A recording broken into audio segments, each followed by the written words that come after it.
मनुष्यत्व इस संसार में सबसे ज्यादा दुर्लभ है।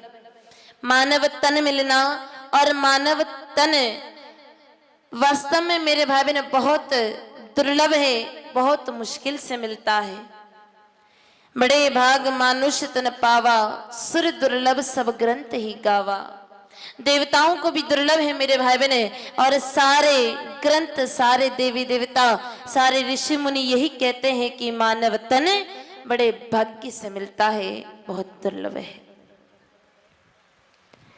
मेरे भाई बहन 83,99,999 और न जाने कितने ही जन्मों में हमको, न जाने कितने ही प्रेत योनियों में भटक करके, न जाने कितने ही जगह पर भटकाव खा करके हमको ये मानव तन मिलता है, बहुत दुर्लभ बताया है। दूसरी चीज होती है मुमुक्षत्व। मानव तन तो मिल जाए, लेकिन मानव तन मिलने के बाद मोक्ष की इच्छा जागृत होना अपने आप में बड़ा दुर्लभ है। अब मानव तन तो बहुतों को मिला है, एक को नहीं मेरे भाई बहन, हजारों असंख्य अनगिनत जीव ऐसे हैं जो मानव तन पाकर के सिर्फ खाना पीना, उठना बैठना, सोना रोना, बच्चे पैदा करना, बच्चों को पढ़ाना, परिवार चलाना, लोक लाज निभाना, ये सब कामों में लगा हुआ है।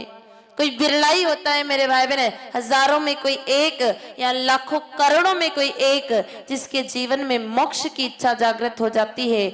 ये मोक्ष चाहना अपने आप में बड़ा दुर्लभ है। तो दूसरी चीज होती है मुमुक्षत्व।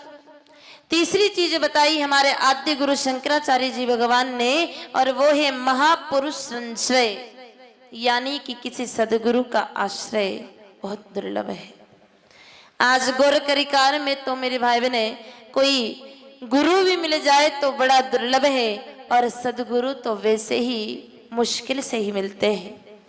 आज जो विपरीत परिस्थितियां हैं, आज चारों तरफ जहां मेरे भाई बहने धर्म की भी अंधाधुंध दौड़ चल रही है, आज चारों तरफ मेरे भाई बहने अंधविश्वास प्रबलता की तरफ है, ऐसी प्रतिकूल परिस्थितियों में भी मेरे भाई बहने अगर कोई सच्चा सदगुरु हम चाहते हैं और हमें कोई सच्चे सदगुरु मिल जाए, ये अपने आप में बहुत दुर्लभ है।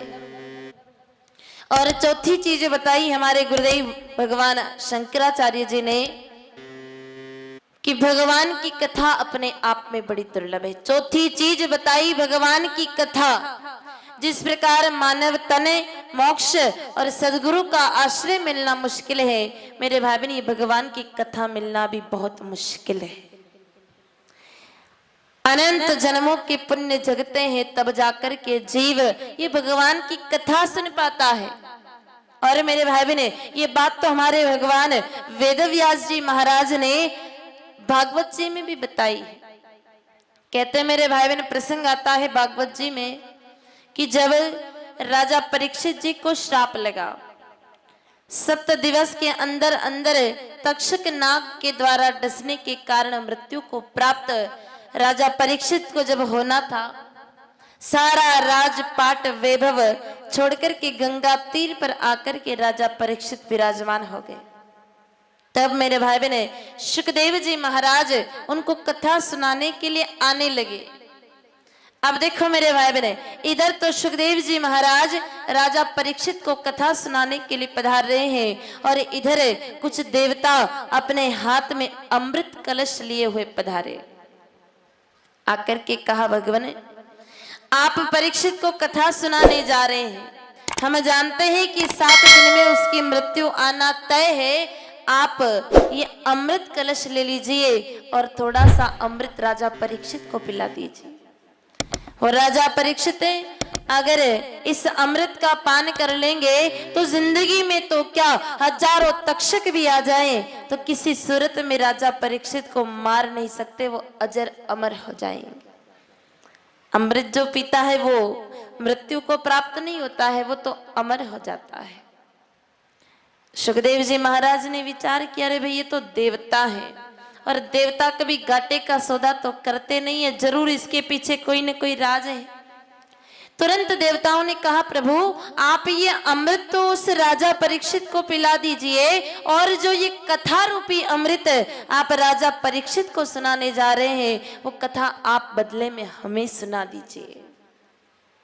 तब मेरे भाई बहन, सुखदेव जी महाराज ने मुस्कुराते हुए देवताओं को उत्तर दिया, रे देवताओं, कहा तुम्हारा ये अमृत और कहा ये कथा रूपी भागवत अमृत। कांच के टुकड़ों का और मेरे भाई बहन हीरे की कोई तुलना नहीं होती है। अमृत को कांच के तुल्य बताया तो कथा को मेरे भाई बहन अमृत से भी बड़ा बताया है। ये कथा तो देवता भी सुनने के लिए तरसते हैं, देवता भी विचार करते हैं कि मानव बनकर के जाऊं और धरती पर कथा सुन करके आऊं।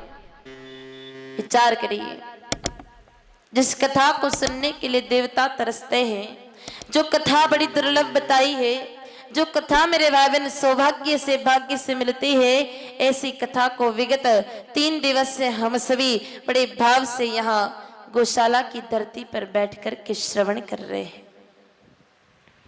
और मेरे भाई बहन, कथा तो चाहे 1 दिन की हो, कथा चाहे 5 दिन की हो, कथा चाहे 7 दिन की हो, कथा चाहे 14 दिन की, चातुर्मास की, 1 महीने की, 1 साल की और जिंदगी भर की भी क्यों ना हो, लेकिन उस कथा का एक क्षण हमारे जीवन में उतर जाए, एक कोई सूत्र इस कथा का पकड़ में आ जाए और हमारे जीवन में वो उतर जाए, तो मेरे भाई बहन हमारे जीवन का एक क्षण में उद्धार हो सकता है।